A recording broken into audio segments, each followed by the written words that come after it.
Hello everyone, welcome to મંત્રાઈ learning. Friends, operating કોસ્ટિંગમાં આપણે આજે ક્વેશ્ચન નંબર 14 જોઈશું. લાસ્ટ આપણા અગાઉના લેક્ચરની અંદર ઓપરેટિંગ કોસ્ટિંગમાં જેટલા પણ ઇમ્પોર્ટન્ટ પોઈન્ટ્સ જે હતા ટ્રાન્સપોર્ટેશન સર્વિસને લગતા એને લગતા પોઈન્ટ્સ આપણે કવર કરતા રહીએ છીએ. તો લાસ્ટ આપણા જે ક્વેશ્ચન લગભગ છેલ્લા બે લેક્ચર્સમાં તમે જોશો તો એ નંબર ઓફ વ્હીકલ્સના આધારે એન્યુઅલ કે મંથલી કે કઈ રીતે આપણે એની કેલ્ક્યુલેશન કરવાની હોય છે, તો એના માટેના ખાસ ઇમ્પોર્ટન્ટ પોઈન્ટ્સ આપણે આગળના લેક્ચરમાં ચેક કર્યા છે અને એના લગતા પ્રેક્ટિકલ ક્વેશ્ચન પણ કર્યા છે. તો આજે આપણે એના કરતાં અલગ થોડું કંઈક વિશેષ ક્વેશ્ચન જોઈએ, ક્વેશ્ચન નંબર 14, જેમાં આપણને થોડી અલગ ડિટેલ આપી હોય તો કેલ્ક્યુલેશન કઈ રીતે ચેન્જ થાય છે એ ખાસ અહીંયા ધ્યાનમાં રાખીશું. ઓકે, ચલો તો સ્ટાર્ટ કરીએ question number 14.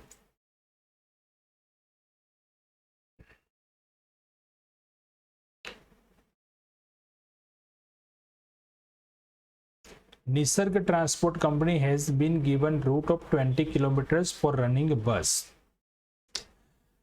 Has given route 20 kilometre એટલે એક જે વ્હીકલ છે એમની પાસે એનો રૂટ છે એ કેટલો છે 20 કિલોમીટર બસ માટેનો. બસની કોસ્ટ છે 50,000, ઇન્સ્યોરન્સ છે 3% પર annum of the cost of the bus. Insurance જે છે એ પર્સન્ટેજમાં જ્યારે પણ આપેલો હોય તો એ બસની કોસ્ટ પર જ કેલ્ક્યુલેટ થાય અને એ ઓલવેઝ એન્યુઅલ જ હોય.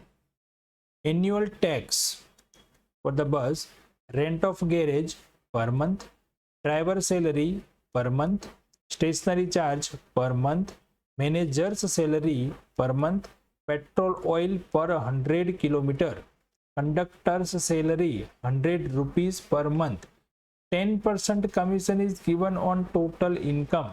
આ અહીંયા નવો પોઈન્ટ છે આ ક્વેશ્ચનની અંદર. બાકી આગળના જે પોઈન્ટ્સ હતા એન્યુઅલ મંથલી જે આપેલું છે એના માટેના આપણે અગાઉ ક્વેશ્ચન જોયા અને આપણે બરાબર સમજી ચૂક્યા છીએ કે આ વિગત જ્યારે પણ આપી હોય તો આપણે એની કેલ્ક્યુલેશન કઈ રીતે કરવી. અહીંયા કમિશન વાળો જે પોઈન્ટ છે એ ખાસ ઇમ્પોર્ટન્ટ છે આ એક ક્વેશ્ચન માટે, તો એ ધ્યાનથી સમજીશું.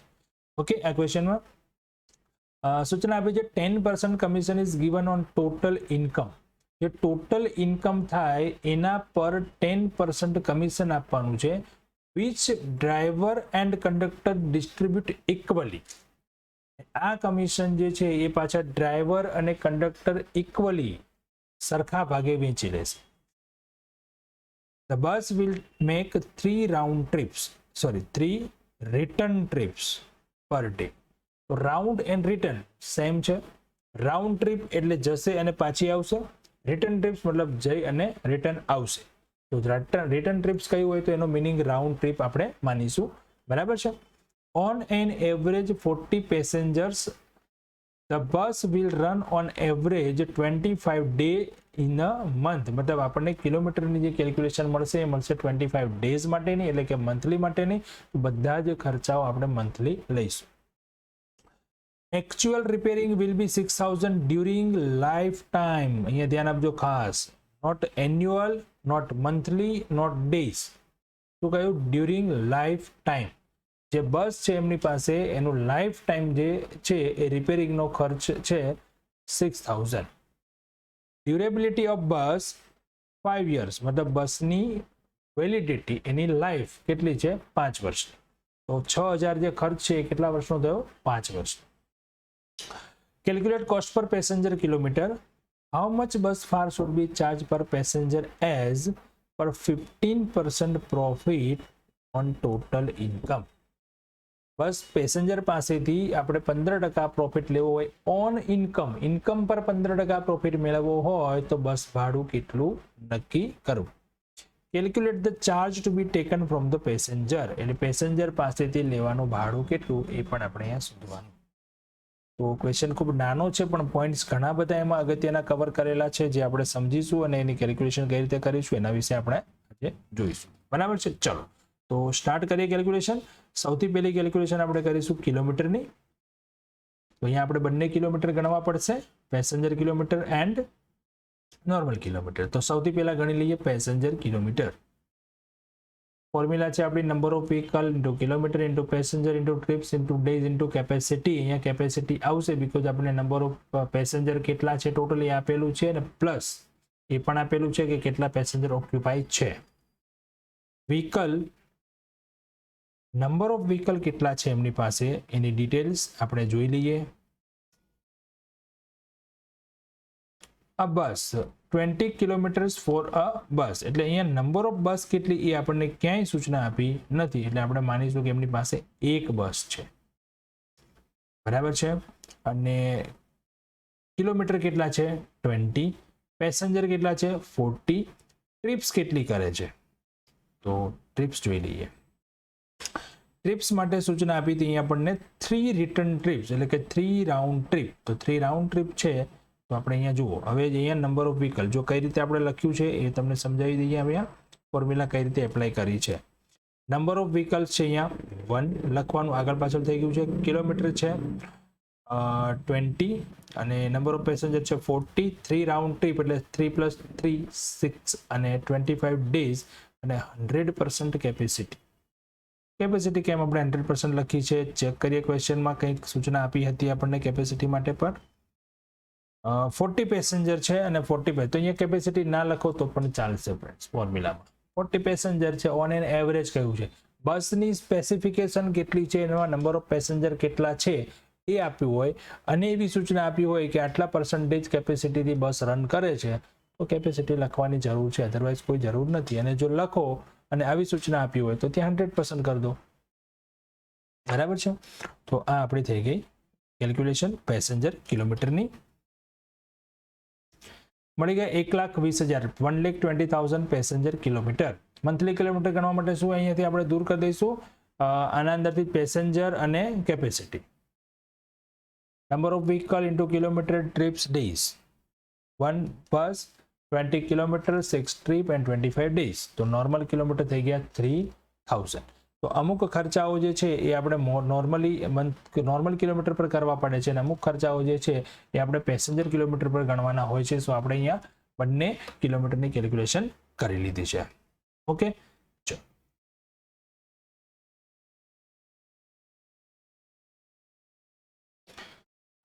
ક્વેશ્ચન પ્રમાણે જે આપણને એક્સપેન્સ આપેલા હતા એ લખતા જઈશું અને સ્ટેટમેન્ટ તૈયાર કરી દઈશું. કિલોમીટર લખી દઈએ 1,20,000. ચલો, પહેલા તો ફિક્સ અને વેરિયેબલ. અહીંયા તો જો એમ આપણને ખર્ચા આપેલા છે એમાંથી આપણે ટોટલ લિસ્ટ નથી આપેલું, એક પેરેગ્રાફ છે એટલે ધ્યાનથી લખીશું બધા ખર્ચ, કોઈ ખર્ચ ભૂલાઈ ના જાય. એક વખત ક્વેશ્ચન પર નજર કરી લઈએ.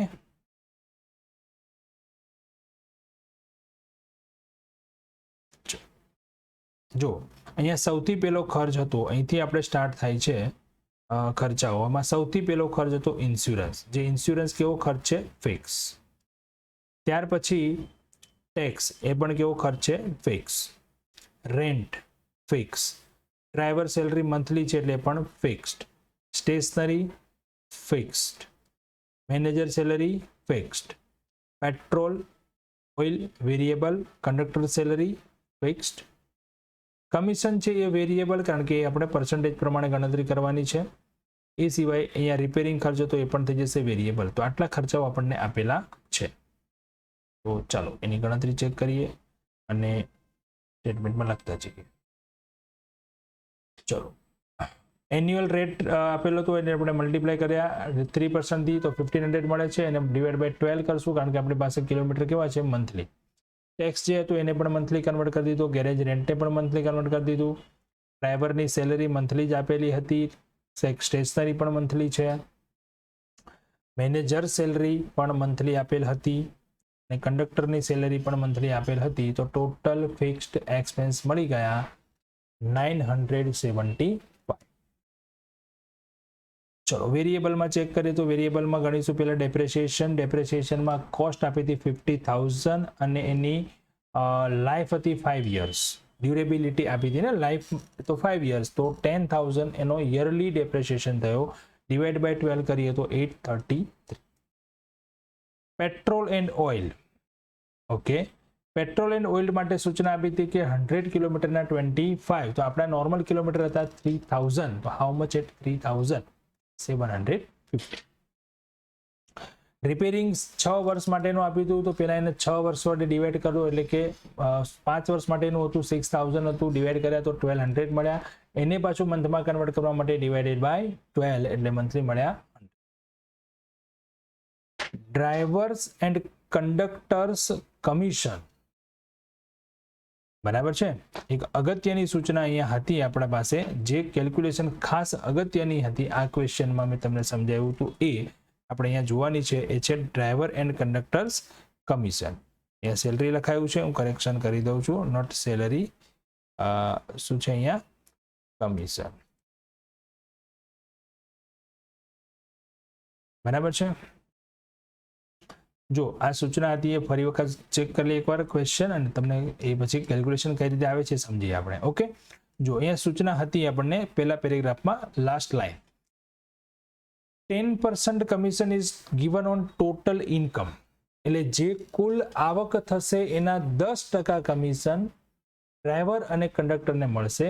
એટલે ડ્રાઈવર અને કંડક્ટરનું ટોટલ કમિશન 10%, પછી એ કમિશન બંને અડધું અડધું ડિવાઈડ કરશે. આપણે તો કુલ કમિશન કેટલું ગયું એ જોવાનું ને, ડ્રાઈવરને કેટલા મળ્યા, કંડક્ટરને એવું સેપરેટ લખવાની જરૂર નથી. Driver and conductors commission. પણ એક શેના પર છે? ટોટલ ઇન્કમ પર. હવે ટોટલ ઇન્કમ ક્યારે મળે? જો ટોટલ કોસ્ટ મળે, એ ટોટલ કોસ્ટમાં પ્રોફિટ પ્લસ કરો, અને પ્રોફિટ પ્લસ કર્યા પછી જે આવે એને કહેવાય ટોટલ ઇન્કમ, અને એ ઇન્કમના 10%.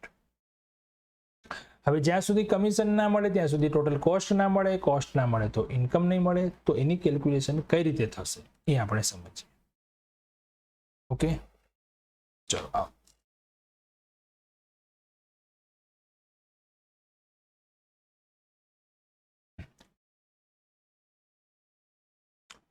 Just a minute. ઓકે, તો અત્યાર સુધી આપણે જે કેલ્ક્યુલેશન કરી છે પેલા એક વખત ચેક કરી લઈએ, અને ત્યાર પછી કેલ્ક્યુલેશન કઈ રીતે થશે એ આપણે સમજીએ.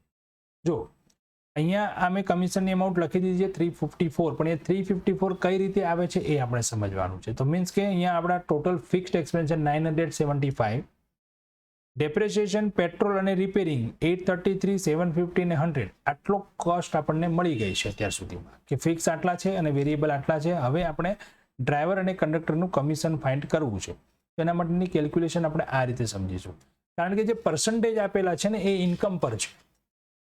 જે પર્સન્ટેજ છે એ શેના પર આપેલા છે? આપણને ઇન્કમ પર. અને ઇન્કમ ક્યારે મળે? આપણને કોસ્ટ મળે, એના પર પ્રોફિટ એડ કરીએ પછી મળે.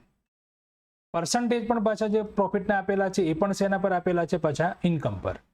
તો અહીંયા ઇન્કમ જ્યાં બે વખત આપણે કેલ્ક્યુલેશન કરવાની છે, અને બીજું કે ઇન્કમ આપણને આપેલી નથી છે તો આપણે ફાઇન્ડ કરવાની છે. તો સપોઝ માની લો કે ઇન્કમ છે અહીંયા X રૂપીઝ.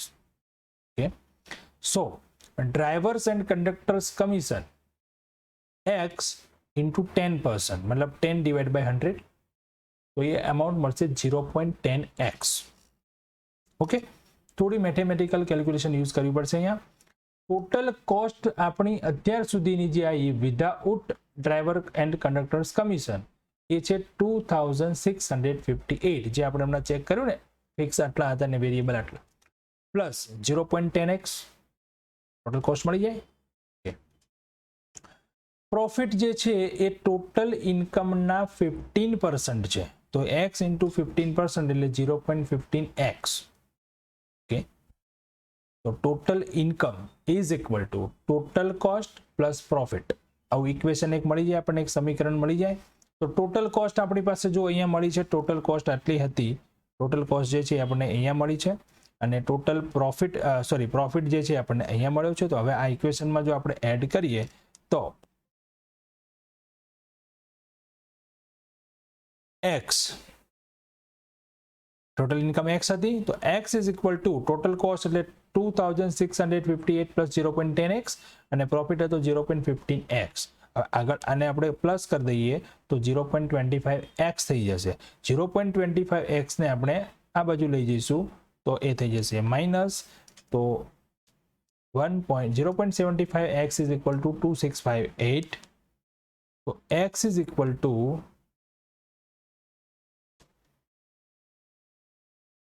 3544. સોરી, 3544 નહીં, પણ અહીંયા આવશે 2658 ડિવાઇડેડ બાય 0.75 કરશો. સોરી, એક એરર છે, જસ્ટ ચેક કરી લઈએ કેલ્ક્યુલેશનમાં કોઈ એરર છે. ઓકે, આ ટોટલ એમાઉન્ટ ટોટલ ઇન્કમ મળીને, એટલે ટોટલ ઇન્કમ મળી જશે આપણને 3544. It's okay. રાઈટ. નેક્સ્ટ જોઈએ તો હવે